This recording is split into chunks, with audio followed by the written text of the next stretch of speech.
చేదు లేకుండా కమ్మని మెంతికూర పప్పు అండి. ఇది చాలా హెల్త్ బెనిఫిట్స్ ఉన్నటువంటిది. సో, ఇక్కడ ఫస్ట్ పప్పును రెడీ చేసుకోవాలి. కందిపప్పులో పచ్చిమిరపకాయలు వేయాలండి కంపల్సరీగా. ఆ పచ్చిమిరపకాయల ఫ్లేవర్ దానికి మంచి టేస్ట్‌ని ఇస్తుంది.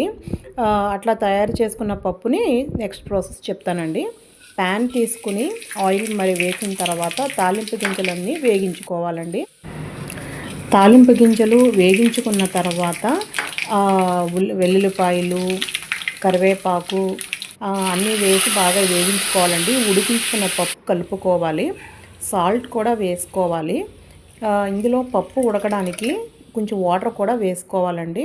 ఇప్పుడు పచ్చి మెంతి కూర అందులో వేసుకోవాలండి. ఫస్ట్ కొంచెం వేసుకున్నాక తర్వాత చేదు చెక్ చేసుకుని మరి కొంచెం ఆకులు వేసుకోవాలి. ఇలా కనబడాలన్నమాట అండి. సో, అప్పుడు దానికి సరిపోతుంది. ఇది ఫైనల్ అవుట్పుట్ అండి. చాలా టేస్టీగా ఉంటుంది.